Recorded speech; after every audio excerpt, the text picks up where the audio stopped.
Very true. Very true. We're live on YouTube. It always cuts out like the first couple seconds. Do you guys ever notice that? It takes a minute to get going. That's why I always recommend just starting them up real quick and then we go. Give it a few seconds. Yeah. All right. So I'm gonna move that tab away. Go back to our audio because it's like I love Good Mythical Morning and I always watch it, but they've been doing this show for like 6 years and they still don't understand you need to give yourself a little bit of space before your video starts. Like a minute. Because it or always something, seems like it cut off the first word or two of their sentence and you're like, wait a second. What are you doing? Where we at? Where we at? Do you guys want to make sure everything's coming through? I feel good. We're gold. I think we're ready to rock. Are you using the hardware? Does it? This is why. Default input device appears connected but is not responding. Check your audio device and confirm audio hardware. Core audio. Yes. Well, shit. This is why we test it. I can't see Will. Where is he? You should be using the USB Oh, he's right audio codec, right? Yeah. Yeah, I'm right here. Hello. There you go. Not the core audio. Device changes can modify and affect playback recording currently underway. Yes, I want to continue. We might have gone live too soon, y'all. It's all right. We're gonna try it. Is it That's working? never happened before. Test 1, 2. Test. Can I get a test from you guys? Testicles. Balls. Test. Perfect. Okay. And delete that. All right. We are ready to go whenever you are. You want to give me a countdown? You're supposed to give me the countdown. All right. We're gonna go live in 3, 2, 1. Thank you for tuning in to another Brewnomics podcast, episode 120. I'm Jerry. Paula? Oops, sorry, we messed up our lineup. I'm Vic. I'm William. Oh no! See, that's what happens when you switch sit in different seats, spots. You Oh, we just switch fucked it, up yeah. the rotation. Now we switch it up. This episode's going to be a tribute to the best companions, the sidekicks, The number twos, the best protege, the best proteges, man, best the woman, assistant to the manager, whatever. Man, we're going to kind of get into that because it's a fun one, and I sometimes don't think that the companion piece or whomever it may be gets the credit that they deserve. But we'll get into that later as we delve into the episode. Well said. But before we get too far, a few orders of business. Don't forget to check out our last episode. It was really fun with Loose Screw Beer Company that we did at the lounge. We're doing a giveaway. We haven't posted it yet. It'll be up, well, by the time you're listening to this podcast, or if you're listening to it live here in a few minutes. If you look over to Vic, we got a sweet hat and shirt that we're doing a giveaway on. Details will be in the post. So make sure you follow Brewnomics on Instagram and on the Facebook. Yeah, we got some other stuff we're going to be giving away too, but just be on the lookout. Yeah, we will. We'll get around that, but that's the importance of making sure you follow Brewnomics on Facebook and Instagram. I almost forgot what it was called. Also, if you have a moment, just send us what you'd like to see on our show. Just give us a little bit of feedback. It can be either on the Brewnomics Brew Crew or just, straight up a message, an email, brewnomics@gmail.com. Or, also tell a friend. That really helps support the show. And also, if, because we hardly ever ask this, give us a rating. And only 5 stars are allowed on that, of course. That's true. Yeah, I've heard there's a glitch on iTunes, our iTunes page, that if you don't hit 5 stars, it won't submit. Yeah. So that's really convenient. Take it up with iTunes. Exactly. Yeah, don't test that though. Please don't. just take my word. Fine. And also what would be cool is if there is a brewery locally that you think we should interview that we haven't yet, tag them and tag us. Yeah, we'll make it happen. And we'll do our best. Yeah, we'll do our best to make it happen as long as they're down to clown. Awesome. Well, normally we start off with the beer, Jerry. Now that we got all the good fun stuff out of the way, what do we got here today? So this one is from a brewery featured a few times. Our Vic brought us this one, so he can dive a little bit more into what he paid, where he got it, whatever. Whitkiss White, a grapefruit white ale from Odell Brewing Company. Yeah, man. So I picked this up at the old Brewer's Haven where we normally get our awesome, fantastic beers. This beer comes in at about $2 a can, roughly, with tax. That's a good deal. I thought it was interesting. I don't think we had a white what is it? A white ale that's got Mhm. grapefruit in it. So I thought that was intriguing. Caught my eye. It is very intriguing, especially because it's starting to get real warm out there, and this seems like a nice, cool, refreshing beverage. I thought so. Now we got a little thing on the back of the can here. What's it say? Whitkiss Grapefruit White Ale is a modern take on a Belgian-style white ale with bright aromas of citrus from pureed grapefruit and a delicate spice from dried orange peel and coriander. Complex yet delicate with a clean, refreshing finish, Whitkiss brings an unexpected twist on tradition. You know I hate grapefruit, right? Hate it. Hate it. Can't stand it. I did not know that actually. Taste- I would say I don't know if I we just learned that. We did learn that. Oh, okay. Sorry. But this beer is really dang good. Hmm. Oh man. I definitely got all of the orange peel and the what was the other word? It's not clover, but Coriander. coriander. Yeah. Similar taste you find in hot dogs. Interesting. That's true. Yeah. That's true. So it's like a grapefruit hot dog. It would go well with a hot It dog. is not. It is not. No. That's not true. Odell, please don't take that as a rating of this beer. This is a great beer. It's a phenomenal summertime beer. It's drinkable, but the thing I like about it being like that Belgian style white ale is it's got a little bit of fluffiness to it, which means you need to respect it and take your time with it. So it's a good like let's drink because it's nice and hot outside, but you know we got to hold our composure Yeah. together. Got to run the barbecue grill or whatever it may be. This is a great choice for it. No, it does have some nice little flavors. I can dig it. I like it. Yeah, I think you described it super well. It's got a nice fluffy quality to it. It's coming in at 5% ABV, which is nice. No IBUs are listed. It has a 3.44 average rating on Untapped, which is, I think, pretty darn good for what it is. And that comes from about 2,300 ratings, which is pretty awesome. Dang, yeah. I like the little bit of spice notes that you get to it too. I mean, you find that with normal like Belgian whites, I think, but just as that little hint right at the It's end. that good floral spice Mhm. to it, not Nice. caliente spice. There Mhm. needs to be, with as many words that there are in the English language, For spice. how we just like don't have words for certain things, really. Like a certain way that we say spice, and you don't know if you're talking about the floral spice, the whatever it may be. Yeah. Same for hot. It's weird. It's weird to Where me, it is yeah. on the Scoville Mhm. chart. Yeah. It's kind of like the word love. I think the word love in the Bible originates from like 4 or 5 different definitions of the word love. Yeah. So Anyways, back to rate this beer. yeah. Do you guys think that rating's low, high? I think it's a little low. I would so give it a too. 3.5. I don't know if I'd give it much above that because I do enjoy this beer, but to me, it's not like an everyday drinking beer necessarily. But it is a very good summer beer, but fruity. But some people don't like fruity beer. I'm not getting a whole lot of grapefruit, I'll be honest. So I'm not getting a lot of fruit notes to it. Maybe that's me. I think it comes from the aroma. You're getting more of that spice than the fruit. Mhm. Yeah. Yeah. Which is probably one of the reasons I like it so much. I'm going to give this beer a 3.75. I love Belgians. I love Belgian wits. And I get even Belgian whites, I guess, in this case. But yeah, it purports itself exactly what it says it's going to be with not too much grapefruit. So I don't know. I dig it. I think I have too many of these. It makes me pretty fat, but you know, that's all for another day. Sure. Yeah. So I'm gonna give this a 3.5. I do think it purports itself what it is as it warms up sort of in my hand and in the glass here in this room. It's I can get more of the grapefruit note as well, but I do like the spice quality that's coming off of it. That coriander is coming through really nicely for me.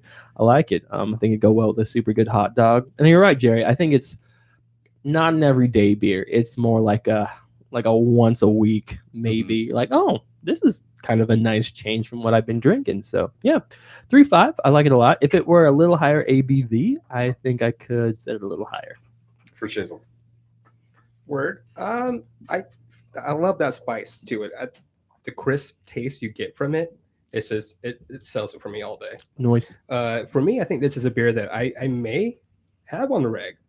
Yeah. You know, because it Yeah. is super fucking hot, and this is just it's refreshing, and it makes you pucker. You know, That's what I was doing the entire time when I was drinking this. Noise.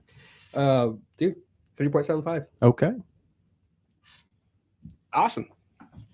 Jared, do you want to intro us on what we're doing here with our, I don't know, bestest companions, friends? If we're ready to. I think so. We all rated the beer. I think we're ready to go. Absolutely. I mean, that's, I guess about it. It's just the only rule is it has to be, I guess, a fictional character. Other than that, it doesn't matter what form of media it comes from. And Yeah, because we'd all choose each other in that You case, know. pretty much, right? exactly. And I think a lot of times maybe the hero or the number one, whoever it may be, the protagonist. Protagonist. I was like, that's not the right word. The protagonist doesn't maybe get more credit than they deserve, but others don't get as much as they should. And these may not even all necessarily be human people. So I think it's going to be fun. Let's give a little shout out to the ones that really make it work, that don't get their dues. While we're going to go through our first one, I'm going to pull up our Facebook Brew Crew poll and see, we're going to give a couple of shout outs to people that commented too. Yeah, I wrote those down. Oh, you No. did? Oh, well, yeah, let's go through them then. I'm sorry. Oh, I didn't know we polled people. Cool. Yeah, we got a few on them. Shelly says Jarvis for Iron Man. Oh, that's a good one. It's a Question very is good one. which iteration? Oh, I see. Yeah. The AI or the actual. Or the Butler. And then if that's the case, comic books or well, who cares? But that's a good one either way. Mhm. I loved Coral's. She's our friend from the lounge. Said, well, she called him Mothman from the Tick, aka Arthur, Hell yeah. Nice. which is an absolutely phenomenal pick. Great and I pick. still say if you have Amazon Prime, you should watch or Amazon Video, whatever it's called, the 2 seasons that they have. I'm still bummed they canceled it after 2. I like that show a lot. Was a good show. Mm-hmm. Good pick, Coral. Rochelle said, and this one cracked me up, just posted a gif of Frau Farbissina from, Yeah. Austin Powers. I laughed hard. I laughed so hard. So she didn't go with number 2. Number 2, which is an Funny easy enough. go-to. Yeah. Yeah. And then there was another one I don't remember because I didn't understand it. Oh, that was Justin Alexander, and he decided to tap Guinevere, which has the most funky spelling. Mhm. It's GUENHWYVAR, and that is basically a I don't know, 600-pound Horse. jaguar or something. Big cat. Yeah, Black cat. huge cat. Black Panther. So Like, it's from the Forgotten Realms wiki or whatever world universe. Forgotten Realms. Yeah, So, that's thanks, a deep Justin. cut, bro. Yeah. That was a little over our heads, but I was Thanks, hoping buddy. he'd explain it a little bit more in there, but maybe that's next all I time. really got. I All read right. through it and was like, meh. Yeah, I did a quick Google and I was like, huh. Okay. Still lost. Okay. Good to know. Yeah. Well, who So wants to go first? Not everybody at once. Oh, no. We're so excited. so excited. We're so hungover. Yeah, it's July 5th when we're recording this, man. Dude. It's like the top. There should be 3 national hangover days easily every represented in this country a year, and to me, that's January 1st. Yeah. Yep. The day after the Super Bowl, Uh-huh. and then July 5th. Straight up. it helps that July 5th is a Sunday, but we work on Sundays, so Well, we got lucky this time. You never know when it's gonna fall. quote unquote lucky. Yeah. I don't know. I think so. How cool is it that July 4th lands on a Saturday? Doesn't happen often. Not very often at It's all. not. Not often Yeah. enough. I'd rather have it be on a Friday, I think. I think Halloween should be changed from October 31st to just like the last The Saturday. of very the last Saturday of the month or Friday of the month, even. month. I think, yeah. Because then, school kids can participate and wear their costumes to school and all Well, you that could stuff. still do that on Friday, but then you could just go trick or treating on Saturday. Yeah, it's true. Do whatever. Have your parties then. I don't know. That's just me, but it's always so lame when Halloween ends up on like a Monday or Tuesday or fucking Thursday. Pretty limited. Mm-hmm. I think Tuesday is the harshest of all of those. Any of them. So doesn't just make it like the last Friday or Saturday of the month. Every good holiday should be on a Saturday. Mm-hmm. National Beer Day, Bacon Day. I kind of agree, though. I think Saturday's a better day. That way you can just kind of take the whole day to celebrate. Donut day. It's that, or everybody should get the day off work the next day. Mhm. Just whatever day it happens to be. Like that's just what we're taking. We're taking another day. Right, even if it happens to be the middle of the week. Yeah, you get Wednesday Yeah. off if it's on a Tuesday. All right. I'll go. Do it. When Jerry had brought this topic up, I immediately thought of this person. He's not really significant at all, but he definitely stays in my mind a lot. It's a hand man from Freakazoid. Literally, his right hand is his sidekick. I chose the wrong time to take a drink. Oh, I almost did a that's spit take. awesome. Doom, doom, doom, doom, doom, doom, doom. And it's fucking Freakazoid. It's so fitting for his right hand to be his sidekick. So every time he punches someone, he's like, "Good job, hand man," and he's always like, kind of like J-Lo in South Park. He's like, "Oh, thank you." You know? And isn't it? Did they get deep with that? Because at one point, doesn't exactly like that his other hand get taken over? And Hand like, girl, yeah, and hand they get girl, married, yeah. yeah. Straight up. I remember that. Dude, yeah, I've been trying to watch Freakazoid again, but I can't find it anywhere. yeah. Unless I want to pay for it. It's like I have 72 streaming services. Okay, None of them. none of them have Freakazoid. It's a WB property, so you'd think that it would be on HBO Max, if anything.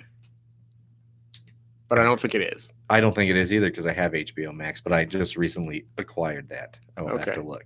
I checked. It's not there. God damn Oh it! man, See, oh we go. man, and it just makes me laugh. You know, I mean, it really. Once you think about it, he's had relations with both his hands. He's Mhm. freaking Yeah. so- the show's very. It has a lot of Haven't sexual, we a lot all? of sexual innuendo. Yeah. Dude, yeah, it's a great pick, man. jokes. Well, especially too, Bruce Timm came up that. If you know Bruce Timm, he came up with Justice League, the animated series, Batman, the animated series, Superman, like just what we grew up with. And it's such a huge departure of what he created from those DC like intellectual properties to Freakazoid, which is a complete creation all on its own. Freakazoid is a special place with that one. And his companion, his right hand man, honestly, how awesome is that? It's his right hand man. It's great. Literally his right hand, but it's not a man. It's a hand. It's his hand. All right. I'll jump in a little Do bit. So I went with John Watson, Sherlock Holmes buddy. I actually think that he kind of encompasses the second, the number two, the sidekick or whatever, almost, perfectly, because he's loyal almost to a fault. And he's reliable, and he complements the main guy's strengths a lot. But at the same time, he also challenges them to be better. He's constantly, iron sharpens iron, helping Sherlock become a better person. Even to the point where he would stand up to him or call him out on their shit, right? On their faults and their failures. But overall, even when, Watson would disagree with Sherlock, he's still his friend overall. So he still stands by him, even, because he knows he's going to need him. Do you have a favorite variant of Watson? So, and probably the only thing I like Jude Law in, I really like Watson in the Sherlock Holmes with Robert Downey Jr. and Jude Law. But I was surprised that I can't remember his name, but he played Bilbo. Martin Freeman. Martin Freeman, thank you. I was surprised at how well that translated to kind of a modern day Sherlock as well. But I will also give a shout out to Wilson from the TV show House, which is also a take on Sherlock Holmes, even though you might not have, kind of gathered that initially. But it totally was. And yeah, I really like the character Wilson as well. Have you seen the Fox Kids cartoon Sherlock Holmes? No, I haven't. Okay. I have. I get it. Was Watson in there? He had to be, right? He was, yeah. I can't remember. He was. Different iteration of him, if I think, because this is the iteration where Sherlock is brought back. It's in the future. Yeah, so it's literally a robotic version of him, Really? which is super Huh. weird, but it works. That's kind of what happens when it goes public domain, right? You get some weird shit. Yeah. Holmes and Watson, I couldn't even finish. The Will Ferrell and John C. Oh, Riley. I one. didn't forgot even. that I didn't even existed. try. And I enjoy Oh, those that's two a right. lot, and I could not sit through it. It was fucking bad. I didn't try. It was was just like, eh. it was insane how the jokes in the movie they were using were outdated 4 years ago. Just come on. But no, I agree. I like the Jude Law and the Martin Freeman pick. I always kind of thought Jude Law was a bit of a bitch, and he was badass. in those Sherlock movies. Yeah. Dude, He he was. totally redeemed himself in that movie. I had a deeper respect for Holmes, especially the complexity of the relationship that Holmes and Watson have. But it was two titans who were actors who were bringing that together. You have RDJ, fucking love you, RDJ, and fucking Jude Law. They're They fantastic. had great, like, seems like they had real chemistry together, and that Mhm. always helps. The one I'll throw out real quick before we start another beer, just because I didn't tell it to you guys in our preview because it popped in my head and I was mad at myself that it wasn't one of the first things I thought of. It's a little robot helper by the name of Skeets. Booster Gold. Yeah. Booster Gold's Nice, companion. dude. So he's essentially, a little Booster Gold's from the future. So it's like a little flying drone robot that hangs over his shoulder, gives him all the analysis, the information he needs so he can hero better or whatever. But also, like, they give him a personality and he inspires Booster Gold when he's like in the slumps and stuff, but also keep him grounded when he's becoming a little too Booster Goldy or whatever. So Skeets to me, I've always thought was absolutely adorable. Again, I know I can't remember what episode it is, but The Greatest Story Never Told, Justice League Unlimited, if you want the best example. Beautiful. But I love it so much because in that, Skeets is voiced by Billy West. Okay. Who's, if you don't know who Billy West is, I Figure it out. Google it. Yeah.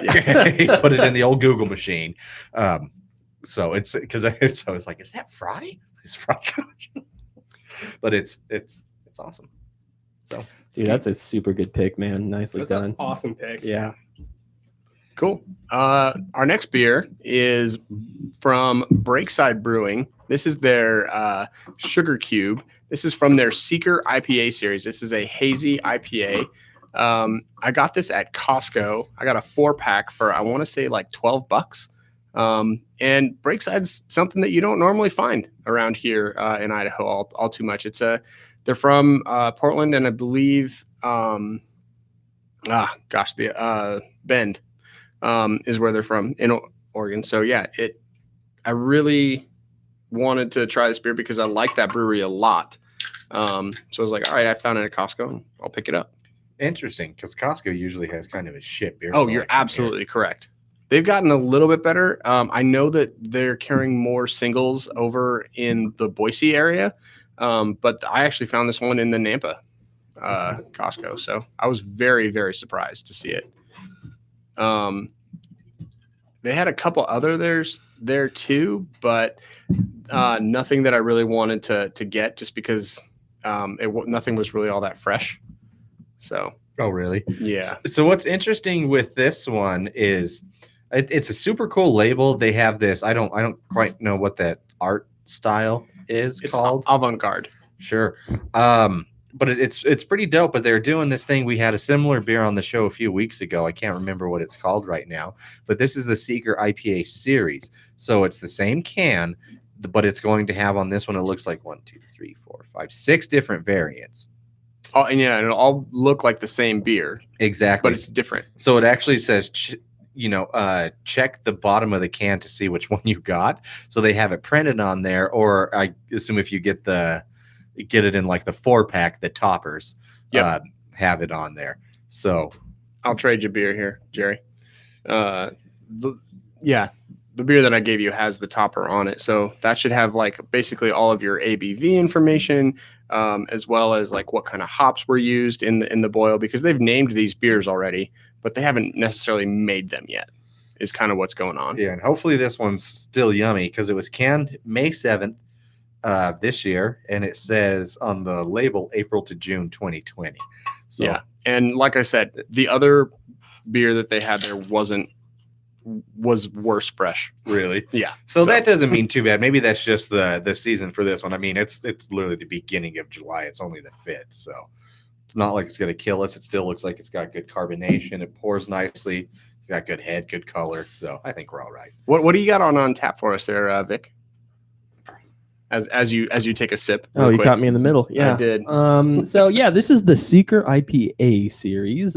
You're right. There are 6 different kinds, and they collaborate with different brewers and Oh, that's different. nice. Yeah, because one was done by Pint House Pizza. This one in particular, we have the Sugar Cube. which is in collaboration with Kex Brewing. This is sitting at 5.6% alcohol by volume on Untapped. It has 30 IBUs. It has an average rating of 3.88. That's 88 for you playing along at home. From about 1,200 ratings thus far at the time of this recording. And it says it utilizes triple dry hopped hazy pale with Strata, Amarillo, and Racao. So I want to be culturally sensitive right now. Okay. You're welcome. Is that Amarillo? No, it's Amarillo? Amarillo. Okay. Because when there's two L's in Spanish, you say ye. Yee. Ye. I learned something new today. Oh, yeah. Well, that's It's a how it big works. learning day. All right. Hey, we're learning things today, which is a plus. I just can't roll my tongue well enough to do those R's. Oh, I can do that, but I always pronounce it San Jose instead of San Jose. You're hurting my heart right I now. know. I'm sorry, Wow. man. Sorry, everybody, for my ignorance. But I'm learning. I'm growing. It's okay. Well, this is why we do this. So Yeah. San Diego, is, of course, is German for a whale's vagina. San Jose is a whale's penis. Oh, Oh. okay. Just so you guys know. Another Wow. little True- cultural true lesson facts. there. Just so Yeah. you know. Facts. These Just so are you're all aware. real Yeah. statements. And yet somehow I'm the one that's offending people. Okay. Oh shit! We took Ron Burgundy out of the corner. I can't point to him. Ah, for yeah, that. that's what happened. Okay. He's missing. Put Ron in the other room. He could be a bit of a distraction. Sometimes, yeah. So here we have another hazy. What do you guys think of this? Is it more than what the average hazy purports itself to be, or is it just another chalk mark on the wall? Or is it somehow worse? Let's discuss. It's fine. It's fine. It's not blowing me away. Like, it's staying in its lane for sure. This triple dry hop situation it's got a lot added that bitterness to it on the end, makes it sort of a drier mouth feel to me. I don't know. What do you guys think? It is a little dry, I agree. And this one's it's a little thicker. It's hard to swallow. I told these guys before the show, so I guess I know I shall share it with you. I stabbed myself in the back of the throat with a Wendy's fry today, and it hurts. I didn't mean to. I was really hungry. I shoved like 8 of them in my mouth at once. One was long, and it had like the little fried edge on the end with the potato skin, and it got me right in the back of the throat. So now everything sucks. This beer doesn't help. I still feel sad for you, but I can't help but laugh. I'm so sorry, Jerry. It's just It's not the fries were pretty good. They're just violent. Yeah, talk about like rubbing salt in the wound. That happened all at Literally. once, dude. I think that's why it's rough there. You know, ouch. Did you order the violent fries? I didn't. They threw that in for free. Oh, okay. it's like yes, I'd like an order of samurai fries. Samurai fry. It will cut you. Oh, but it's not a bad beer No, by it's any not. stretch. But it's a hazy, man. Yeah. Again, it doesn't. There's nothing really stand out ish about it to me. I'd give it a 3.25. All right. What'd you pay for this dog? $12 for a 4-pack, and there's 16 ounce cans. So So not okay. bad. It's, it's not really terrible not bad. About $3 a can, which all in all is really not bad. for 16 ounce. Yeah. Still 3.25. I kind of like it, and I'm surprised a little bit at you, Jerry, because I would have thought that triple dry hop would have pointed you more towards that Northwest IPA flavor that you like. Yeah. Especially with kind of the with a hazy IPA. It still kind of gives you that smooth finish, but those bitters, they kind of linger. So The triple dry hop and doing it with a hazy is just unnecessary to me. It kind of creates a weird contradiction, I think. okay. Contradiction and just like you're not normally looking for both of those in the same item. Exactly. I don't want my fruited IPA to be dry. Either is it dry or is it Tropical? is it tropical? Is it juicy? Yeah. Which one is it? It's dry. Yeah, dry. this one's So- definitely dry. Yes. Yes, it is. So that's kind of what I'm getting at with that. That's just my opinion. You can differ. Fuck, I don't give a shit. But no, like I said, all in all, it's not a bad beer. It's one like I would try what else they had in the series. And I really wonder, it must be a cost thing, I would think, or really, really, I've been right all along, and all hazies are the fucking same, and they just change out a hop here or there, and they do it so often now at this point, they don't even need to change the goddamn can to go along with it. I mean, I think that Revision should really like adapt this idea then because they're constantly doing it. Their artwork's too dope though. That's true. But like Revision Yeah. does such a good job with their artwork. That is the one thing. I'm like, fuck, it's another hazy that's the same, but it's like, ooh, I like that label. True. True. True. Yeah, I wish like half the other breweries would just be able to get one of their labels, just as a mainstay, just because the artwork is so dope. I'm gonna go 375 on this. I don't mind hazies that much. I actually kind of prefer them to Northwest IPAs. I'm different from Jerry in that way. That's at this point, that's what most people seem to prefer. I get it. Yeah, it's all right. You were the basic B, but it's all right. But at the same time, like I'm not mad at it. I'm a little bit mad that it's not more smooth just because you have a name like Sugar Cube. I feel like it should, represent like a racehorse or something. I don't know. But I don't know. I'm gonna stay where I am. I I feed horses sugar cubes like a treat. Yeah, I think if I was a couple beers That's what white deep, people think. Oh, okay. Sorry. I was way it's a lost white there. people thing. I was Wow. super lost there. I was like, what is he? I thought it was a salt lick. What's happening? well, you both. They like both. Okay. Weird. Sorry. Deers like more salt lick than horses. I think. But Okay. Whatever. I don't care. it doesn't matter. I don't really care that much either. I'm not that person. But I could, but I'll save you. thank you. Save the listeners. No, I don't have anything else. Just go. Oh my just get out. Did just I go. derail you? Just go. Yeah, Okay. I lost it. I had it, and then it's gone now. With So my and the thing is, I don't care enough to find it. We got a 375. Will likes this hazy. Okay. Good enough. Good enough. This is I'm gonna go with a 3 on this one. It's not blowing me away. In fact, actually, I'm not a super huge fan of the dry hop nature of this. It creates too much cottonmouth bitterness for me. I don't see what they're trying to accomplish. It feels like they're attempting to, make you buy more, but it just leaves me with the no, fuck it, 275. I'm dropping it. Yeah, it's You're pulling a Jerry and making me erase what I wrote down. That's okay. It's so fast. Yeah, Mhm. 250. No, just joking. 275.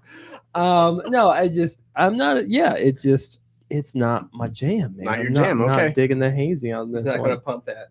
Not gonna pump it. It's not a bad price, but still, if I'm paying $12 for a 4-pack or whatever, I'm picking a different one. I honestly, I bought this strictly because I typically do trust Breakside as a good brewery. Mhm. But hey, you can't all be winners. Mm-mm. Gonna have a combo breaker every once in a while. Gonna be like Pixar and throw up a good dinosaur. Yeah. So Is that not good? it's horrible. Oh, I haven't seen Oh. it. Don't watch that. But even the breweries that I like the most, I've never been to a brewery that I liked every single one of their beers. True. It's true. No Yeah. brewery's going to go Not undefeated, man. I think they do a great job with creating beers that have no wheat in them for those who are gluten intolerant and allergic to gluten or have celiacs. Either way, they do a really good job with that piece. So if that's you, I do implore you to check them out. They're fantastic at it. And that's necessary because I would hate it because we have a fair amount of friends that have those dietary issues or concerns, or just some people don't fucking want gluten. Yeah. Yeah. Yeah. And it's nice that they're finally getting to be more options. And yeah, these guys are a good one. This is not one of those beers, but no, but it's yeah. not. This definitely has wheat in it. Yeah. PK, what Right. are your thoughts? I want to make sure we don't miss you. Thanks for pulling me out. I miss you, is what I'm saying. I'll take my shirt off for you later. Awesome. Dude, 3.25.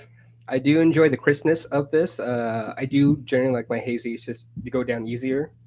They're just easy drinkers. But I don't hate this at all. It's not one that I would buy again for what they're doing. 3.25, man. I don't. Cool. We're Facebook friends. No, I follow them on Instagram. No, Oh. Twitter. Yeah. Fuck it. There it is. But don't like most of their posts. Nope. Sure. Nope. Every Nope. now and then. It shows up, you look at it, you're like, it's fine. It's like, oh, okay. I can't get that beer here anyways. I know you don't, Vic, because you're not on the social media, but Paula, Will, are you ever like scrolling, say, through Facebook? And you're like, oh, that's a great post. And you go to like it, and then you see who posted it, and you just like, maybe they just post too much other bullshit, and you're like, nah. just gonna keep scrolling. Yeah, fuck Dude, that all the person. time. All All the the time. Fuck that person. I always check who retweets stuff, who likes stuff. Like I'm like, where's my source on this? At least do that much homework. You know, it doesn't take that much. It's right Yeah. there on the post. But Got to Right. work for them likes, huh? Right, All exactly. It's like that was funny, but the last 3 of your posts have been all lives matter bullshit. So sorry, bro. Got to kick you out of this algorithm. I don't even care about that. It's more like, you know, am I going to want to come back to this? If I'm looking through my likes, am I going to know what this even is about? Liking it? I've never gone through and looked at what I liked. Oh, Probably should. yeah, maybe. Okay, so we all rated it. Yeah. Yeah, we're good. Man, hung over today. Yeah. Yeah, sorry if we're dragging a little bit on the show tonight, but It's still good content. All right, let's pick another deuce. I'm gonna go. Max. Who's Max, you say?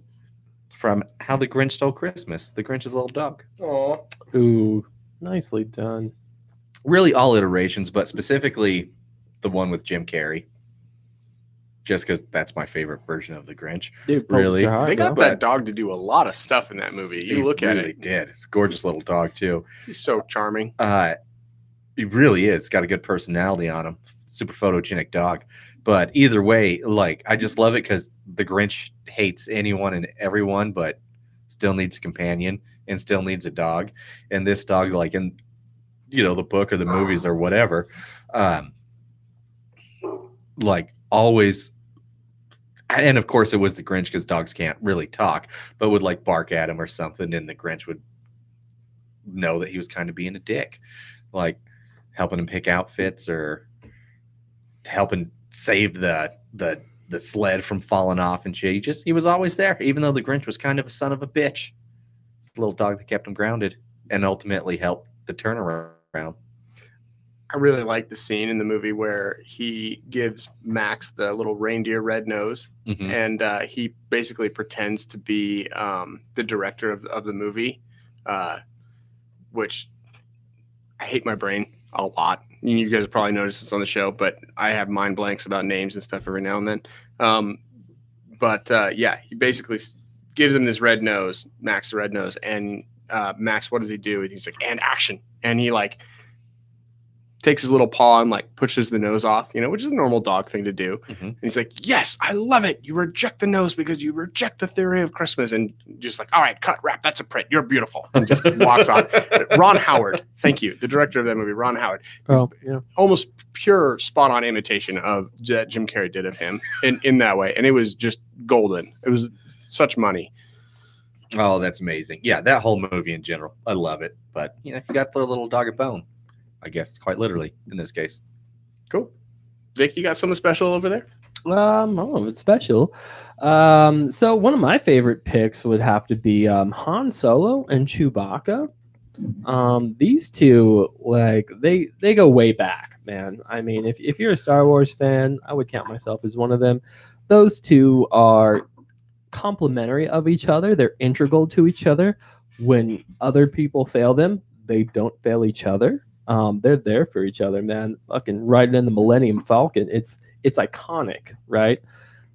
They're probably one of the greatest duos out there, I would say, in any sort of fantastical lore. I'd put them top 5 probably easily. And they are the duo, save maybe R2D2 and C3PO, but I think even above them in Star Wars. Oh, just 100. in general. Agreed. If there's a duo in Agreed. Star Wars, it's Han and Chewie. Dude, their bond, their chemistry is undeniable. I love that Han Solo has just this personal level of communication with Chewbacca that Mhm. nobody else He understands. understands Wookiee. Yeah. Like, Han's the only man that understands it in the universe, essentially. And so, like, but that's kind of the thing, right? It's instant immersion. If you're Yeah. literally for years and years and decades, even yep. where this is your only companion, you're going to learn the language Oh, going yeah. through galaxy to galaxy. Oh, straight up. Yeah, You got to 100%. communicate.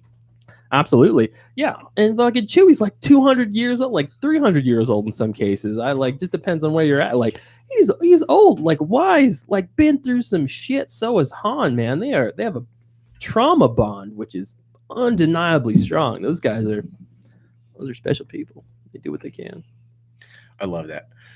Good pick. Yeah, we can't have done the show without mentioning Han and Chewie. So No, I thought it was. Yeah, I like good it. job. Nice. It's like a Rocket and Groot. Nice. Yeah. Yeah, that's a good combo right there. Yeah. I'll go. I like Dragon Ball. I love Krillin.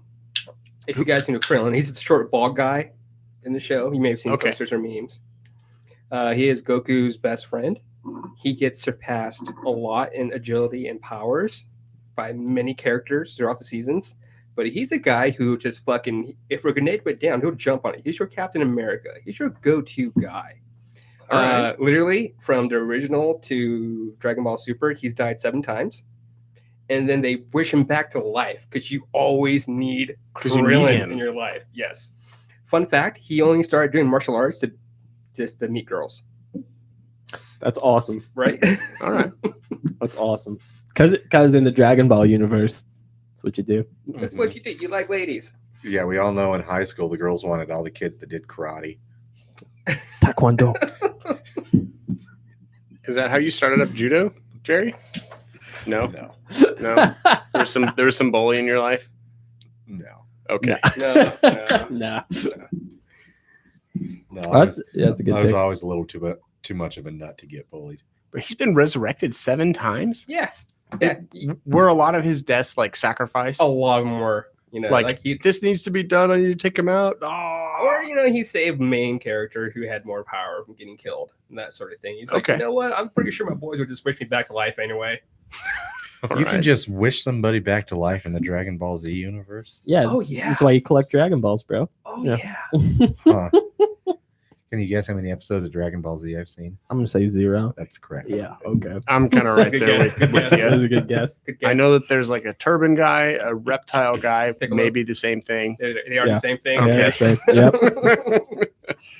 And that's about it. And then there's a lot of charging up of powers. Oh yeah. Yeah, dude. Gather What, up that key. dude, what got me into it was the first episode I saw. I accidentally saw it on Cartoon Network, and I was watching the Spirit Ball episode. Holy shit, dude! That locked me in there. That was That took fantastic. us a week and a half to make. Didn't it? Yeah. Yeah. Like, and that's the craziest thing to me. You just see Goku just like just holding up the He's world, gathering dude. like all the energy from like the world, while like other people are holding off the enemy, so he can use his bomb to kill that person. It's amazing. He It spends a literally week. took like 6 episodes. It's an incredible arc. Yeah, Huh. blew me away. Sweet. Interesting. Cool. Yeah, you're Um, welcome. It was cool as shit. It was super fucking cool. So yeah, I'm just gonna transition from that real quick because I don't watch a lot of anime, but there is one I watch a lot, and I did pick my deuce from there, and that's Genos from One Punch Man. Super Number good 2 pick, to bro. Saitama, Super good pick. which I love because there's really no reason he should stick around with Saitama, because let's be real, Saitama's a dick. I don't even know if he just doesn't care. He literally tells him, "Why are you following me? Stop. Don't need you." Yeah. But then, of course, in the few times where One Punch Man Saitama was in some actual shit, something Genos is always there, man. He calls him on his shit when he's being an asshole. Just so important to have somebody to keep you grounded, right? He never gives up, and he just follows him through because, of course, he's the most ultimate warrior in this universe. He just latches onto him and he becomes super loyal, but he cracks me up. Yeah, isn't Geno seeking like Saitama out because he's like, you are the greatest out there, and I Mhm. must learn from you. Essentially. So Exactly. he's like a student wanting to learn from the very best master, essentially, and Mhm. he's just, he's half cyborg, half man, super powerful, like knows his shit left, right, and center. Teaches Saitama a lot, which I think is cool because they have this really cool relationship where Genos is teaching Saitama, Saitama is teaching Genos, and it's Exactly, very because collaborative. in this universe, have heroes, and like heroes are graded. They're on a grading system. Mhm. And when Saitama was first picked, he was like the lowest, and Genos was the second highest. He was a tier A instead of like tier S. Mhm. And then Saitama obviously quickly rose through those ranks as soon as they figured it out. So it was kind of a cool thing of Genos teaching Saitama how to play the politics and get along in this world versus learn. You're just happy. It's the great thing about One Punch Man. He just is badass. Doesn't want it. Didn't really work for it. Just is. Just is. Doesn't I use don't the know air what word for it conditioner in the is. Like summer. 100 push-ups and 100. 100 sit-ups and ran 5 miles, and doesn't use the air conditioner in the summer and doesn't use the heater in the winter. Nope. Yeah, that's how he rolls. One Oh punch. God, I love that theme That's song. super great, man. That- That's and awesome. anime in general tends to have awesome theme songs. That's how they hook you, bro. Right up there with like old 90s Saturday morning cartoons. Almost. Dude, Dude, they had some really good theme songs in Saturday morning cartoons. Like that was like half the show. Oh, absolutely. But I don't know in fucking Japan who they use to get these goddamn guitar riffs in all these anime songs, intros.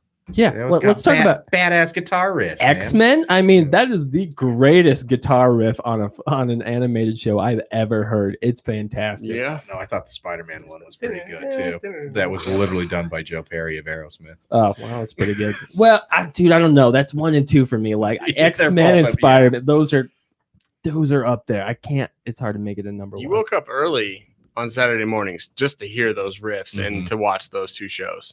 I will give you Fox Saturday morning cartoons were that was the bomb back then. Mhm. So But you poured another beer. What do we have? this is the Clairvoyant American Hefeweizen. One of the it's probably our second time I think having Clairvoyant on our show. Really like this brewery. I'm sad that we didn't actually get them on earlier, but here we are. So the American Hefe, and I wish I had more stuff written down on this exact beer, but it looks like some of it may have come off on the can. Or it just wasn't written on Well, there. one of the two. One of the two. But Doesn't have the ABV or the date or the- anything. this is a brand new beer from them. It's a kind of a spin on their other Hefe that they had out there. So I don't even know, Vic, what we're gonna find on Untapped. Nothing. Nothing. There are 6 ratings, so that means I literally have nothing. for it. Okay, so it is a brand new beer for us. It needs 10 ratings in order to receive an average. So maybe with the rest of 4 of us, we're gonna make that average happen. We get to dictate what this beer is gonna come in at. So I love that scenario starting out. It's But going to be 40% of it. it's Yeah. I'm pretty sure this beer is a 4.9 ABV. Correct. And it is cloudy as all get out.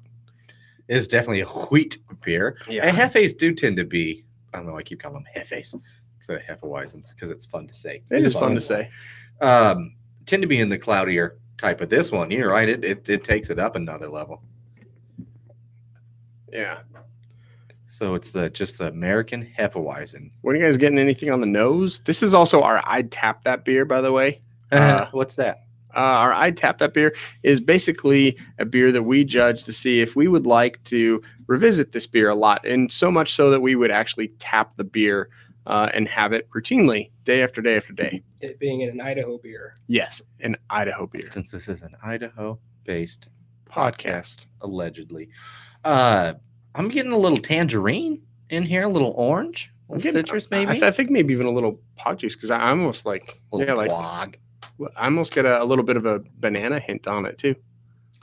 Some kind of fruit. I'm gathering some Nana for sure. Mhm. I get like off the nose, it's like a lager-esque aroma quality. I'm not getting a lot to it. I don't know about you guys. Maybe No, I'd it's getting agree. Weird. I'd agree. It seems like it might be a little simple, but yeah. Explain your little orange thing that you were getting there. No, I think I got it. Okay, that was it. It's a little orangey. I'm getting that, which is kind of expected out of a Hefeweizen. A little bit of citrus, yeah. PK, your thoughts? Don't find this to be really anything special. Yeah. I would agree with that. Yeah. Okay. It's a regular hef, man. I don't know. It's nothing's poking out at me. It's still super smooth. It's smooth. But I don't know, man. I would like something to stick out for me. Yeah. I feel, at least for me, the vast majority of times that I have Hefeweizens are on this show. I don't really? really drink them. Dude, that's fair. I'm Yeah. right with you. I don't seek them out. Yeah. Honestly. Yeah. Because they're just fucking fine. Well, Yeah, even this one, dude. This is sorry, Clairvoyant. It's subpar of a half a, which means like it doesn't even stand out as a half a Weizen to me. It's There's not a whole lot there that's bold. no, it's not. It doesn't have a lot of body to it. as much as I hate to say it, if this were next to the Widmer Hefeweizen, I'd get the Widmer. Oh, really? Yeah, that's exactly my sentiment right there. That's why I was like, it's kind of subpar Heffa. I'm gonna give it a 275, and I'm not gonna tap it. I'm not going to tap it either. Yeah, It 2.5, not gonna tap her. And a 2.5. What do you think, Will? I agree with you guys that it's not a. It doesn't have bold flavor. I like it that it's smooth. I probably would tap this just because it's a nice beer just to have around, like if I'm mowing the lawn or something. But even then, there's other lawn mowing beers that I'd probably like better. And I might even want an IPA at this point in my life. Use my- your beer drinking In my career. lawn mowing beer drinking career. Yeah, I mean, which is amazing for me to say because that is not my profile at all. Yeah. Like starting out, I'm gonna give it a 3, I guess. But no, Be honest. and yeah, remember, I for want prosperity's sake. I want to give it a 3, but I'm probably gonna have to go with you guys. I'm gonna rate it 2.75 because it just doesn't deserve a 3. And I'm hurt by that because I want Clairvoyant to be a good brewery, and I believe that they are. I believe that they have other options that you will find there that you will like, but somehow this is lacking and missing. If I recall right, on the last one we had on from them though was exceptionally good. It was. So yeah, back to our previous statement. Can't all be winners. Can't all be winners. Well, and remember, even at a 2.5, they're hitting the top of the bell curve, which means it's an average beer. So don't disparage them too much in the sense that they're still producing a higher quality beer. If you are going from a Budweiser or a Coors or an MGD or something, or even a Coors Light or something like that, this is a phenomenal beer for you. Oh, it's way better than that. Most definitely. oh, Hundo, yeah. Like if you this is your first step into craft beer, like you're gonna be like, holy shit, what the hell did I put in my mouth? Because it's a great gateway to that. Honestly, like there's so much more flavors and stuff that you're gonna find in here, and the thing is, it's so subtle that you're gonna be able to enjoy it, as opposed to just having hops thrown down your throat with, I don't know, gunk along with it. True. Yeah. If you want to get a friend to craft beer, have them try this. Yeah, we're gonna have you on again, Clairvoyant. So don't despair. But I what I was really trying to bring onto the show today was your mango Cream ale. mango cream ale. Yeah, I was looking for that, and you guys were sold out. It tapped the keg, and I had heard about this I think Thursday, so it went quick. So we're gonna try and have that one on again. Hopefully the next time it's on, but I don't know. It's all right. We tried. Good beer. All right. What else we got? Let's pick our next deuce. I only have 2 more, which is perfect because then it's gonna be about time to drink another beer and boogie on out. All right, I got one more. What do you guys think? A little bit. I got one that I think we all could agree on. Okay. Definitely. I'll go. Yeah, please. I'm going to choose Alfred Pennyworth. Yeah. Oh, hell yeah. Now, you guys extrapolate. It's pretty easy, right? It is should really. be. It really is. There's so many great iterations of Alfred too. But it's interesting to me that you picked Alfred instead of like a Robin.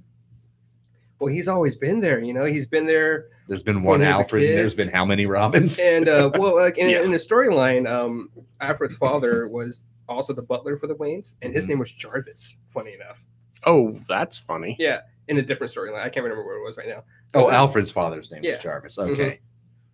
And Yeah, he's been okay. there forever. He's a father figure. He stitches him up when he gets beaten up. He beat the shit out of Superman when he beat the shit out of Bruce. That's true. It was amazing. He'll make Bruce rest up when he refuses to. He'll be like, no, I'm gonna take away the bat keys. Okay. Yeah, he will challenge Bruce Wayne. One of those things I mentioned when I was going over watching was that, yeah, you have to have somebody that will step up to, and challenge the main protagonist. Well, and I like this too because, in my opinion, the number 2 in the Bat family is Oh, Alfred. 100%. Above us. So, I mean, 100%. the Robins have looked up to it. We've seen it in all forms of Batman, rather it be animated, comic book, fucking the original Batman and Robin with oh God. You're not talking to Joel Schumacher. Adam You're I West. talking am talking to Joel Schumacher. Oh, Chris O'Donnell. Chris and- O'Donnell, thank you, Oh, as okay. Robin. Oh, God, I love Wow, it. we were in sync there. That was insane. But still, I mean, it shows how badass Alfred was, and I think the most badass Alfred was from straight up from Gotham. Dude, Yeah. that's the best iteration of Alfred. He kicks ass in that movie, Dude, in that series. I'm sorry, yeah. Well, they elaborated a little bit more on his backstory. They made him like British Secret Service a little bit. correct. He was right? like MI5 or MI6 or Something like Yeah. that. whatever numeral. Insert number. I think wherever. it's both.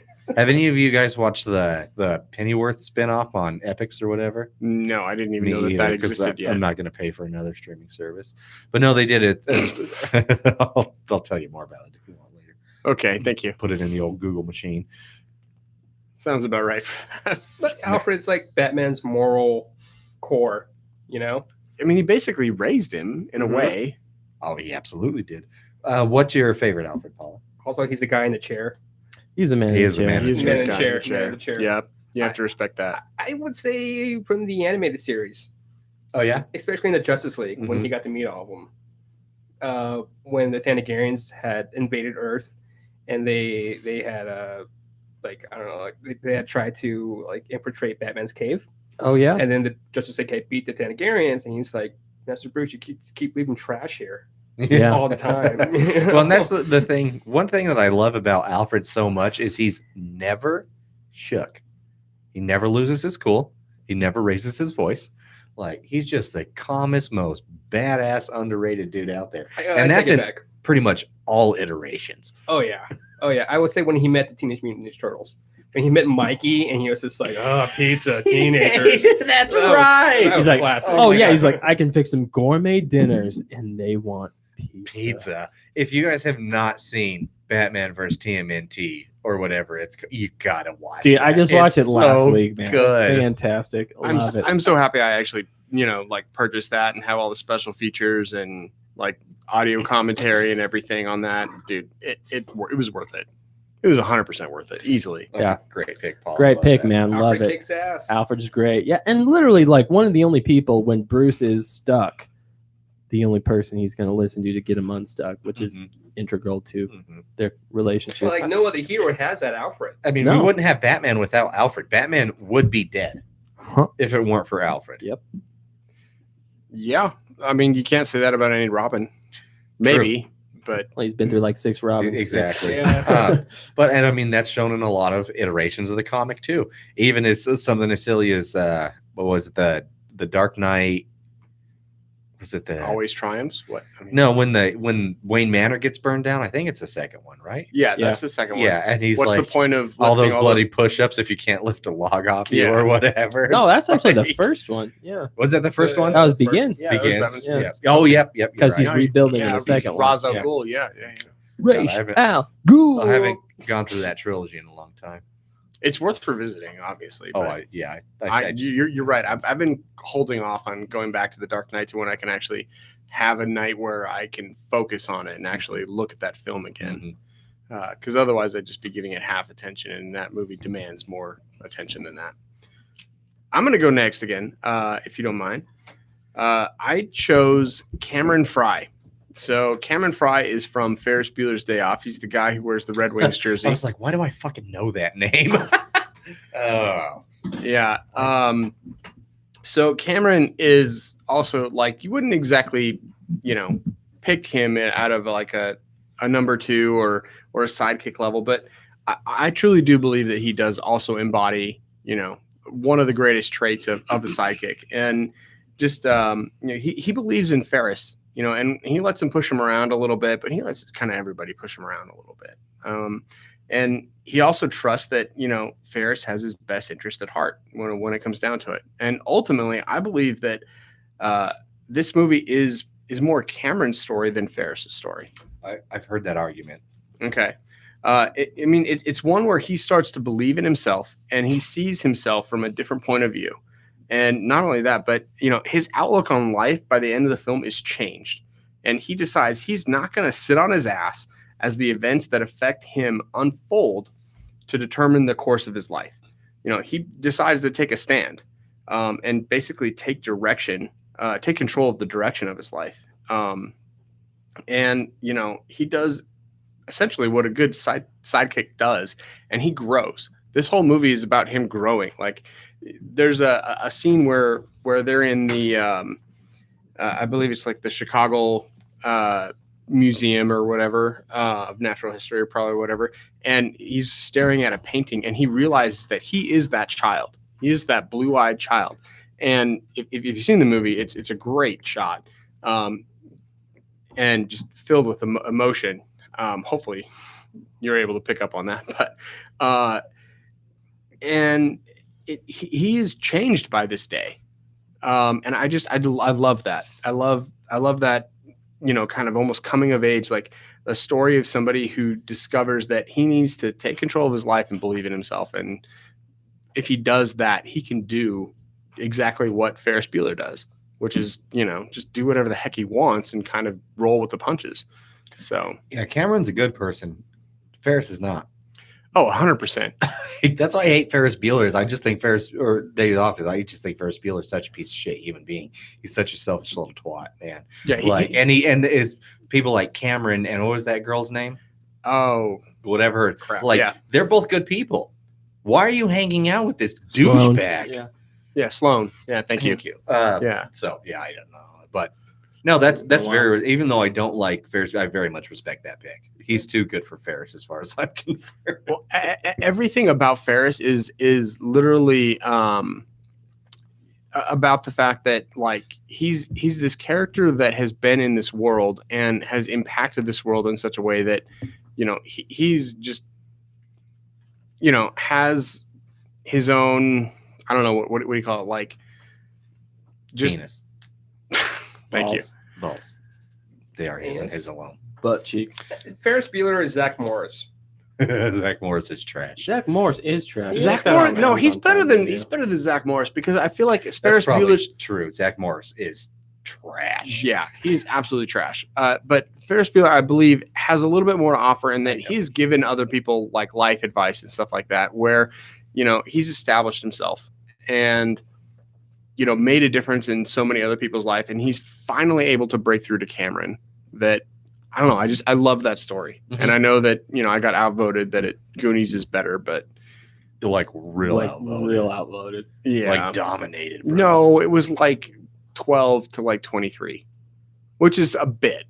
It's almost half. Some might say the majority. Some might say dominated. Dominated. And I like both But it's still a movies. good movie. And yeah, if you haven't seen that movie, go out and check it and look at it from Cameron's perspective. That's what I would Mhm. that's what I would suggest to you. And kind of with that, I think we're gonna take a quick break, Mhm. and we'll be right back. Yeah, good call. Yeah, dude, I gotta could pee. not hold it anymore. I just felt Like like you we were. peed, and then my dick got jealous. Exactly. That's exactly what happened, dude. It's Dude, I could be Oh. peeing right Dude, now. based on the Right? conversation, I was like, dude, I cannot hold it. I anymore. was surprised that we didn't break at the iTap, but right before the iTap that I'm segment. surprised you went into it that. I would have like, fucking, we're taking a break at 40. My bad, I I almost didn't- dead. Well, that's at 40. I was like, all right. Oh yeah, this is. YouTube, we're gonna leave you kind of hanging. Did you just click finish? Yes. So we'll be back in a little bit, probably 5 minutes.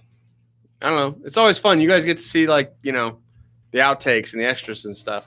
That's why we don't always do everything right in front of you. But we'll leave you. Then on the bottom, share. It's literally just playing it. Okay. Cool. This is what you did, just so you're aware. Hi, Taser Dukes. I almost wonder if it's easier for me to stop this and then start a new one, because I have it paused right now. It's up to you, man. However you want to cut it together. I usually just pause it and keep going. Well, adding the break and the fake ad and all that stuff. Yeah, I just like cut out the lead in and get it down and just put the ad in.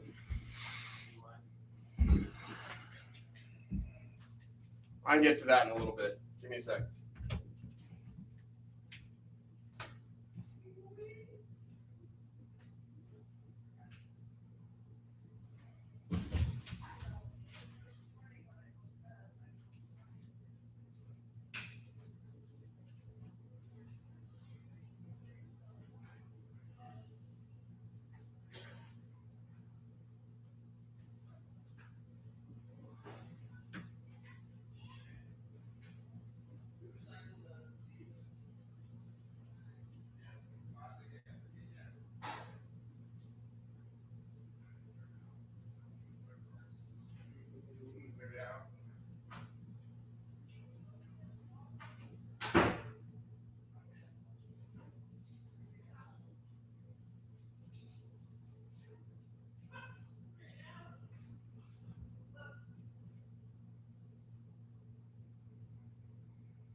Oh shoot. Yeah, it's there. Forgot about that. All right. So I think YouTube's still going. Pretty darn sure about that. But I still have this to go. Okay, that's fine.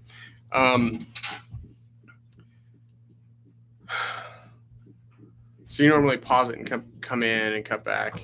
Yeah, you can hit record again and it'll continue off where you left off. Yeah, but if I hit stop and then I do new, Yeah, then you're creating two different files that you have to meld together. that's still easier in my opinion. You do you, bro.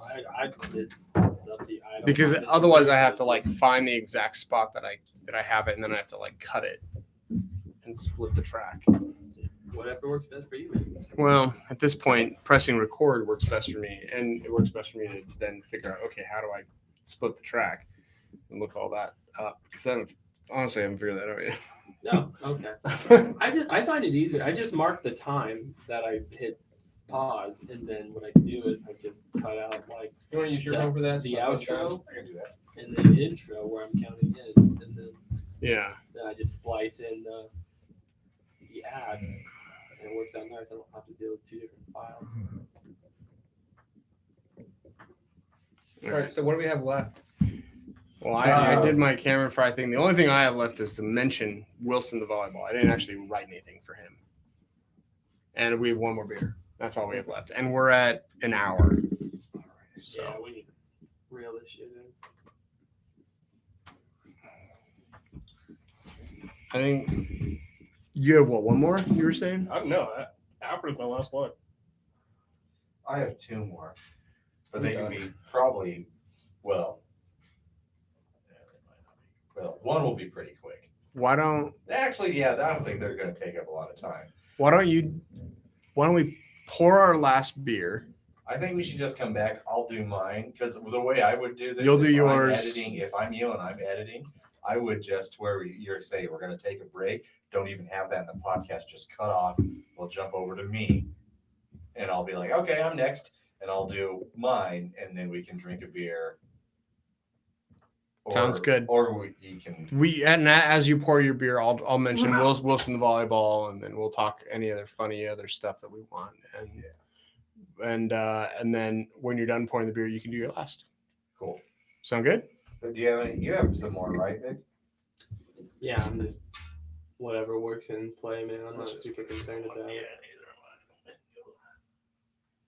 Spoilers for everybody who's already live on. Oh, hi. Now we're live. Hi. Yeah. Yeah, okay. I thought we were earlier. I can't read what. Are we live on that? Yeah. Okay, so we were live on that. All right. So there were spoilers for Instagram. I don't know. Check out other feeds. I really miss having this armature. God, it's so nice. Oh, really? You miss having the armature as opposed to the stand? Yeah, this is much better for This me. thing's a shit. Yeah. Yeah. Oh, really? I love this way more than I like that. I just like that a lot. This is so much more to manipulate. I hate to say it, I'm on Will's side on this one. I actually like these more. Well, whatever works for you. It's, Right, isn't it's that- it's just your style. This is- Convenient, huh? This is way better for me. I just found myself bumping those ones I- way more than I know. this I know. Well, it's because there's a little thing I had to underneath the edit it, bro. table. Always. You have the only padded piece of that, Yeah. which is there now. Yeah. There's a reason for that. That's also why I like this more. I got Then you, I boo. couldn't just stop fiddling with it. I know. I got you, boo. I got you. The next table or whatever that is that we create, like I'm putting in like a fiddle switch for you, just that will not have any sound. A silent fiddle switch. Yeah. That's a good idea. Give him a cube. Yeah, see what happens. Yeah. I'll just get a fidget spinner. You know what I- Instagram view. Sorry, guys, on Instagram. That is a terrible view, but whatever. You can fucking deal with it. Go to YouTube. Yeah, go to YouTube. Get the higher Facebook. audio. Go to YouTube. Go Yeah. to YouTube. Subscribe. Subscribe. Yes, please subscribe. You can that find actually, us. That actually does make a difference if you subscribe.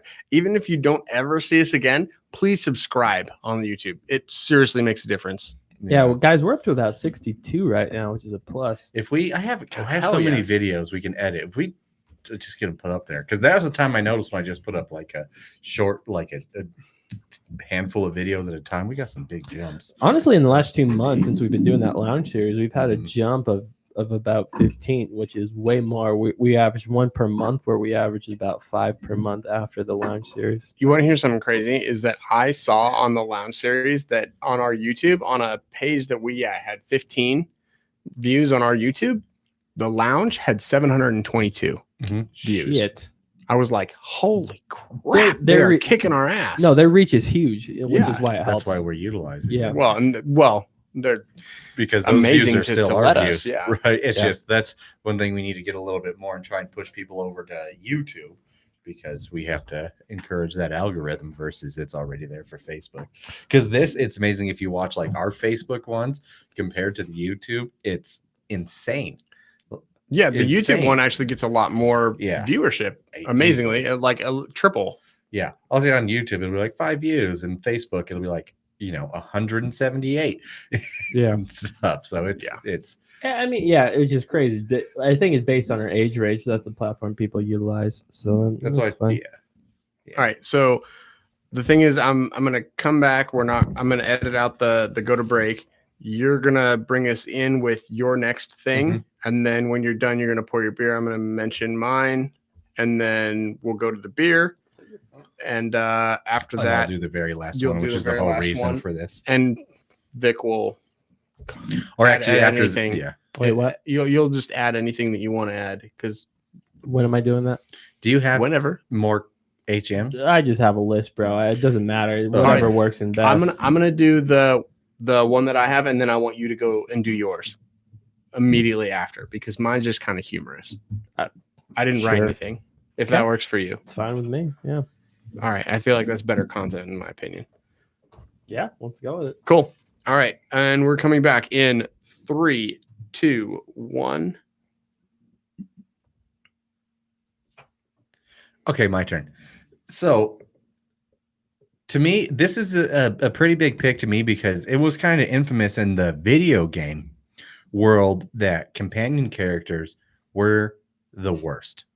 As soon as you played a game or something where it's like, follow me or protect this, or this person was just like, son of a bitch, I hate this game now. I don't want to do it. They were never done right until The Last of Us with Ellie. Joel was the main. Ellie in this one, I'm not going to talk about Last of Us 2, but ended up becoming, in this one at least, is the companion character, I would say. Obviously, Ellie or Joel's trying to protect her the whole way because she's the only one that they know of that is immune to this zombie virus or whatever the fuck you want to call it. It's cordyceps that's taking over Mhm. people. But I just, and I want to hear Vic's bit on this too, because I would like to think he agrees, but I know that's another thing kind of in the video game world where people are like, finally, it can be done. Obviously, you'd switch to where you'd play as her and have kind of some little missions that way, but she was so good. The character was so good. And that goes, a lot to the writing of the game, the quality of the gameplay, but also the storytelling and how great Troy Baker and Ashley Johnson. are. Yeah. It It really did used to be a trope in video games where you'd have escort missions and people would be like, oh my gosh, I can't stand that part of the game. which Avengers movie was it? I think the first Avengers, when they're doing all the news interviews of the people on the street and who saved them. Oh, yeah. the yeah, nurse that talks about how Captain America saved her and how great he was. That's Is it- That's Ashley. Ashley It's Johnson. a waitress. but Yeah, yeah. or the waitress. Excuse me. Yeah, the waitress. Yeah, I just think that's a fun little fact. It's a super. Yeah, it's really sad to me they cut her little subplot out, which Yeah. sucks. She was Yeah, great. we just got to see her in the end credits. Yep. But in general, I mean, she kicked so much ass and was so beloved. And I guess correct me if I'm wrong, but she's the main character in Last of Us 2. Yep. So she went from being the number 2 to the number 1. Hundo. Girl got promoted. Yep. Mm. No, I think you're absolutely right. HBLC. Because you're right. Classically, it is a problem with these little escort missions and companions. Like Mhm. you're like, it's another thing I got to deal with. Oh no, your companion died. It's a problem. But in The Last of Us, they changed that. She is a real help, and Mhm. she's a badass in this, and she really does her very best to help Joel when she can. And then, spoiler alert, the first one, figure it out. The game came out Right. 8 years ago. You get to be here. Now, the first time that happened for me, I was a little cautious. I was like, I'm going to be super weak. I'm going to be like, Right, you're a not tiny as little good. I'm a tiny. 14-year-old girl, I'm a whatever 14 she year old. was. Yeah, I'm a 14-year-old white girl in a zombie apocalypse. I'm gonna die, is what I'm thinking. So you're saying that was finally a character you could relate to? Oh, hundo, bro. Yeah. Yeah, that's me. She's got my soul. We right? have that on the record now. Yeah, but when she proves herself, man, when she goes through her particular arc in the story, when she deals with this cannibal, essentially Dave, as it were, voiced by fucking the one and only Nolan North. North, baby. It's fantastic. And so when she goes through that little bit in the winter time, she proves herself.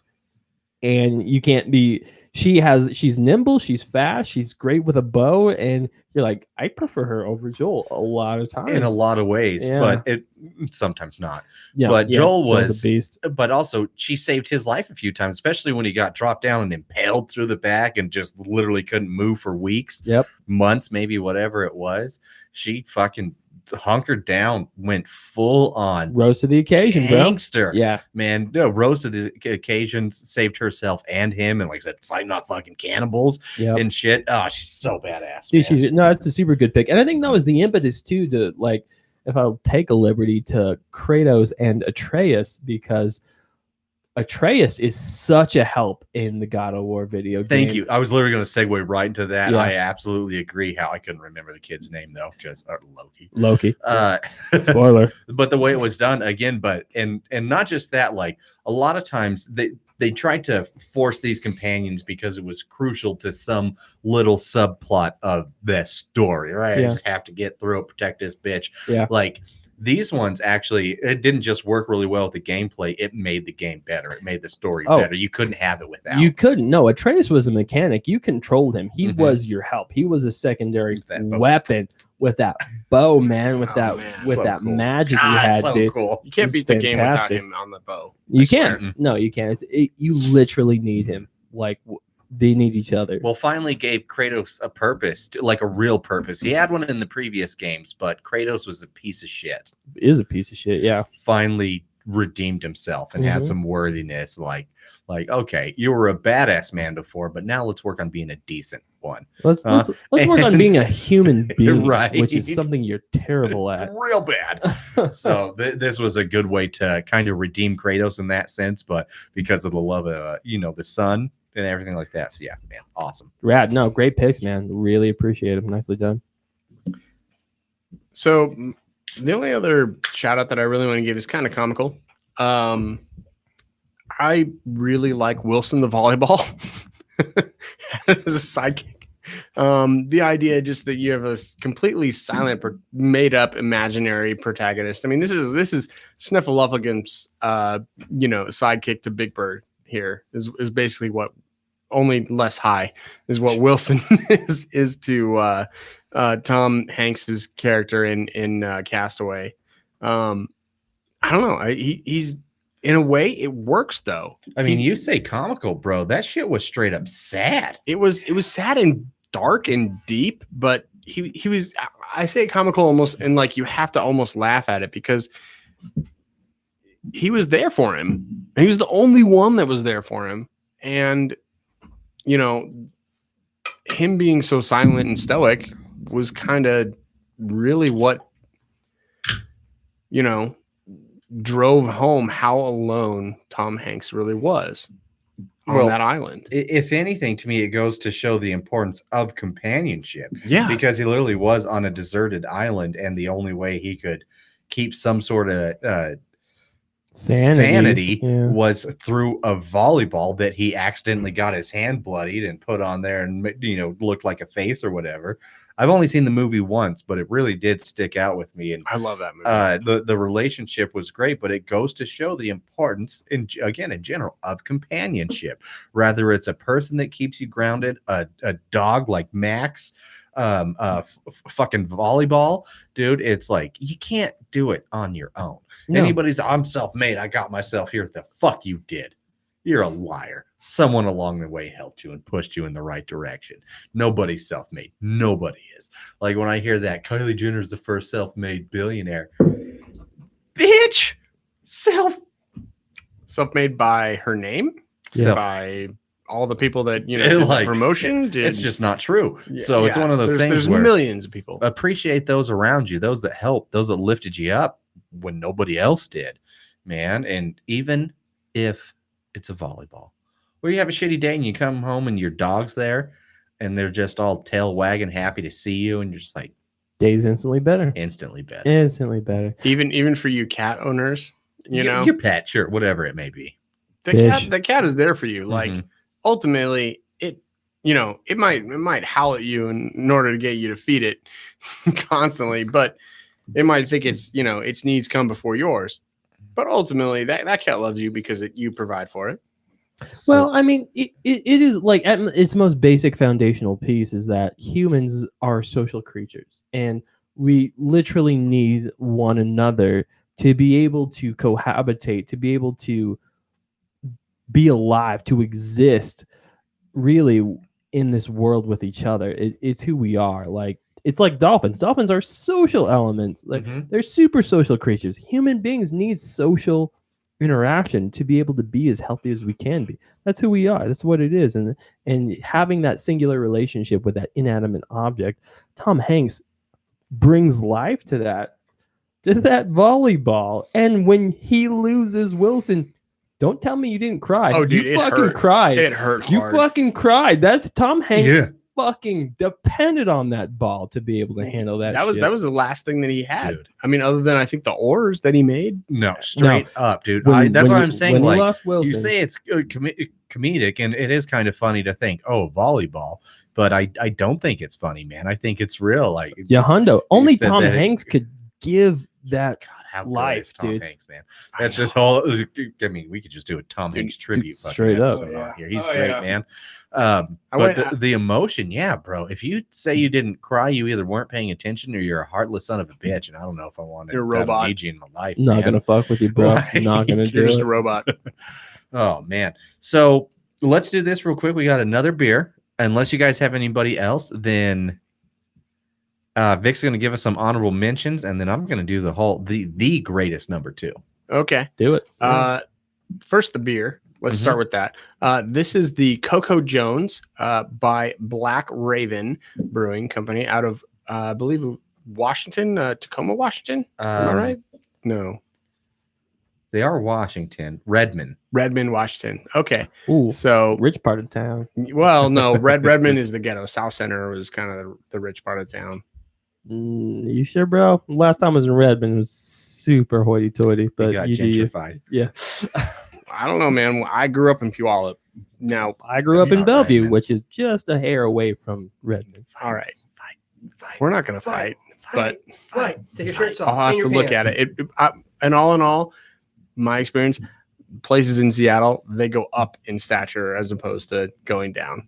So, and all in all, it's probably a nice place to live at this point. Really is. But that being said, Coco Jones, this is a coconut porter. We tried to have it on our show, the episode that I did with Vic featuring Spitfire, and we were supposed to rate it, and we forgot to rate it. So we're having it on our show proper now. And I like this beer enough to have it on twice. So I kind of want to hear what you guys have to think. It's a great porter, man. I've had this one a handful of times. We've just never had it on the show before. Again, with the exception of you guys having it with With Rich. Spitfire, yeah. Spitfire. Which Rich. again, if you're in locally, check out that interview. It was fun, but go get that pizza, man. Oh It's man, so that good. Detroiter is so good. But I like it's a nice little. There's no chocolate in this, I don't think. But there is chocolate in this, isn't there? Yep. Yeah, it's like you really get a good German chocolate vibe from this one. It's got good sweetness. However, with it being that sweet and a porter and only at 5.6, that kind of makes me a little soft. I'm out here trying to keep my dick hard all day, and that doesn't really do it for me. So it's a very good, tasty beer. But to be this sweet, man, let's take advantage of that sugar and add some fucking alcohol in here, because it's a porter. They're thick. You don't want to drink a lot. That's why, at least in my opinion, they should be higher in alcohol. But again, use craft beer enthusiasm to disguise my alcoholism. So it is what it is. It's all right. We're all right there with you, Jerry. We support you. But the 379, it's fine. 375 works for me, man. I can get down on that. There's nothing wrong with this. This is good sweet porter. If you're into that, you're really going to enjoy it. It says what it is and it does it well. Black Raven, man, they're good. I like these guys. I Agreed. agree. I was in the middle of a drink. Sorry. Go ahead. No, yeah, this is super good. This is exactly what it purports itself to be. I get a really solid chocolatey note, really solid coconut note, and I'm really happy about that. Solid mouthfeel. It's clean. Love the color. It's a good beer, bro. I'd probably rate this a 3.75. 3.75. 3.75. Had to sing it. Had to know. 3.75. PK. It's tasty. I love coconut, and it reeks of just fucking German chocolate It's a cake. fucking mountains in your mouth, Yeah, bro. It does. And then It really as you does. taste it, it's just all the coconut flavors, and it's super, super, super light on my palate. Dude, fucking 4.0. Noise. Very cool. It's almost at this point. I think it's a little bit more sweet for me, but I'm right there with you guys. This is a great beer. Exactly what it purports itself to be. 3.75 all day. So this is great. Do you guys have what's your beer of the night? Oh, considering I rated 3 of them 3.75s, I am super surprised. I'm gonna go with the Whitkiss White. Grapefruit and all be damned. I think that was my beer of the night. Interesting. Yeah, I really like that. Looking back on it. What about you, Vic? It's between this one and the Coco Jones and the white as well. I'd probably go Coco Jones though, just for the flavor profile. Yeah. It kind of kicks me right in the tongue, and I like that a little bit. Yeah, Coco Jones for me. Looks like Coco Jones for PK as well, right? Absolutely, CJ all day. Yeah, if there were one of the 4 I'd drink again, the first one would be the Coco Jones, definitely. But the beer of the night, it's still my sipper, the peach made in the shade from Ninkasi Brewing. I think we had it on the show a few days ago. This is phenomenal. It's almost right up there with the Pineapple Kush IPA. That's right a great now. beer, Just bro. a great summer Great IPA. beer. Yep. Have we had the pineapple cushion on our show? I'll We have to sure. look that up. I don't know. We I've got- have. I I've feel got- real positive that I've way. got I a think lot of we have, other but we stuff. could If be we wrong, haven't, but we're definitely going to have it on like Mhm. next episode. It's an 'Cause oversight on our it's point at always this in the point. fridge, right? And that might be one where I think of just because I drank that beer so much. All right, let's wrap her up then. Vic, why don't you do us the honor? Give us some honorable mentions. Oh, sure, man. Yeah, so I got some HMs here. So one of my favorite combos, companions, would probably be Goose and Maverick. That's just standard. I mean, it's in the American lexicon as who is the goose to your Maverick, who is backing you up, who's your Rio. I mean, Who's your wingman? your wingman's gonna be like fucking midnight on that one. Your backup, your Rio, right? Your radar informing You don't want to get officer. into a Top Gun Yeah, debate with Vic. you don't want. You know? No, I don't. I Apparently fucking I live. don't. I Do it. live and breathe air combat, bro. No, yeah, it's Goose and Maverick. That's a great combo right there, man. Another HM that I want to give is someone that you may not really think of. I'm gonna go Blade and Whistler. yeah. Whistler. Without Great shout out. without Whistler, Blade would literally not be able to do what he does. He is his weapons maker. He guides him. He raised him as a kid, essentially, and he leads him in the direction of killing vampires. I mean, there's And in the movies, doesn't he give him that like whatever he can take to where he doesn't have to like seek out human blood, whatever it's The- called? his serum. No, that's actually a different dude. So he actually goes to an herbalist to seek his serum, essentially, which is basically a substitute for actual blood. Mm-hmm. But once again, that usually only helps him for a little bit of time. Then Okay, he okay. really just needs blood to be the absolute hero that he needs to be sometimes. I So, love that, especially too, man. Wesley Snipes and Chris Christopherson. two completely opposite heroes, man, and they come together. Yeah, one country, one black martial artist. They come together in one world, and that world Oh, is yeah. Blade. It's great. And man. Chris Christopherson's old school outlaw country too. straight man. up, dude. My favorite fact about him is he wrote my all-time favorite song, but he didn't sing it. Me and Bobby McGee by Janis Joplin. He wrote that for her. Oh Yeah, there you go. shit, that's super cool. Right on. All I'm going to say about that is, all those people out there that are not wearing masks, you are not the daywalker. You will contract the COVID eventually. You should probably wear your mask. Sure. All right. Yeah. And it's funny too. Like you call him a daywalker, but like I always sort of like I always have a kinship to Blade, mostly because I live in both worlds, man. You I'm live black in- and I'm white, and so it's like I always had a weird kinship to Wesley Snipes' Blade because it's just I get where he comes from. Doesn't belong to either world, but he exists. He's like, I'm something else. It's fucking what I am, something else. Love it. Yeah, that makes a lot of sense, man. That's a great one. Absolutely. And then I just gotta throw a shout out to Jalen Silent Bob, of course, and Nice. Bond and Q, man. Like those guys, they need each other. Like their level of integrity, they hold the trust between them.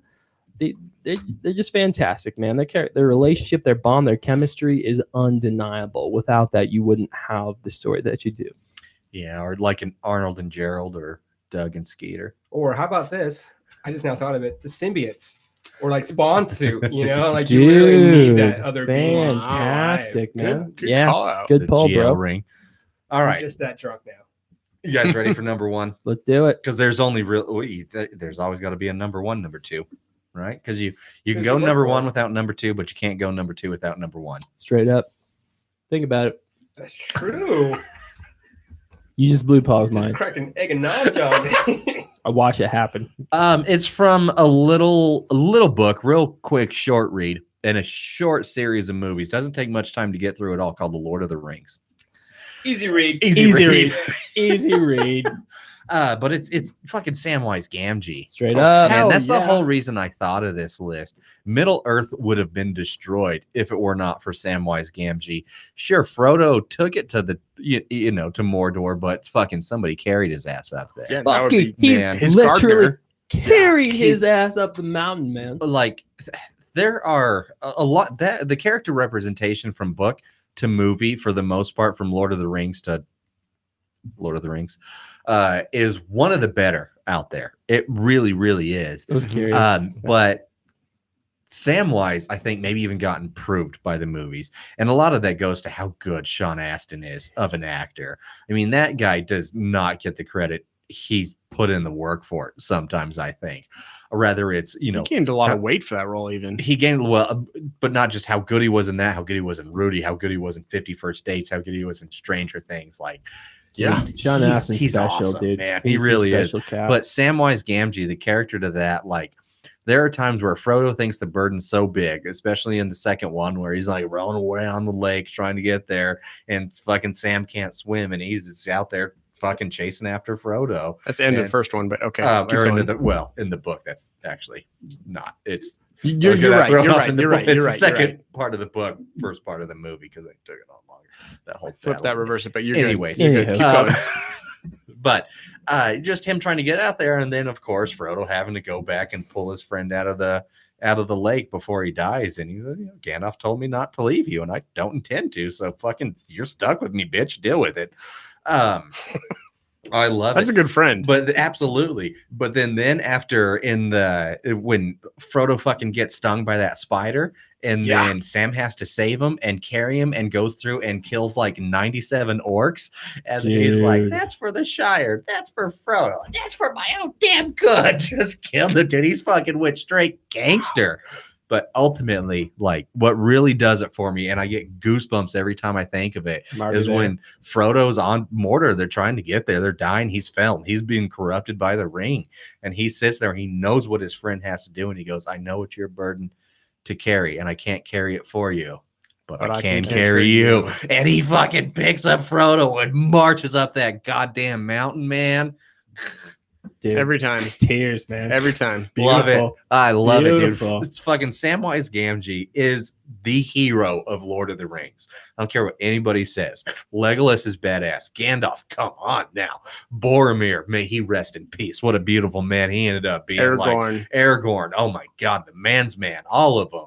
Fucking, but Samwise Gamgee, I don't care what anybody says. He saved Middle Earth. He is the true champion Straight up. of Middle Earth. Without And the greatest Samwise. number 2 of all time. Greatest number 2, uncontestable. dude. Uncontestable, Uncontestable. undisputed. No, Man, like he is the heavyweight champion straight up, of man. the world when it comes to being that fucking. The guy that The you deuce. want in your The corner, deuce. the one that you rely on. Hell Mhm. yeah. Like no words need to be spoken. Their communication is just beyond. It's Like, and fantastic. especially when it was, I remember that movie first came out, and a lot of people were like, "Are they gay?" First off, who gives a shit? But the fact that you think like friendship to that level should be responded to like a homosexual thing, well, one, sexuality if as they a had whole, I don't even any understand that. sexuality whatsoever, it's inappropriate and unnecessary and irrelevant. It doesn't matter. But how some people can't like grasp The that bond level that of two men companion, share. that it doesn't matter what they are. Yeah, they're two You people. know, you could put, I'm sure if the roles were reversed, women in this situation, No, you're one dude, one absolutely girl, right. whatever it may be. It's just that bond between two people to know you have a goal to accomplish, a mission. You have to do it. You can't do it without the other person. There's no better example. No better, man. That's a phenomenal pick, and yes, it will rest at number 1 because Mhm. it's uncontestable. Can't be contested. Tell 'em. They tried. They can't be do it. contested. All right. Well, with that being said, you can That's the follow show, me y'all. at Sinclair Will on the Twitter. You can follow Jerry at the Basco Fiasco on the Twitter.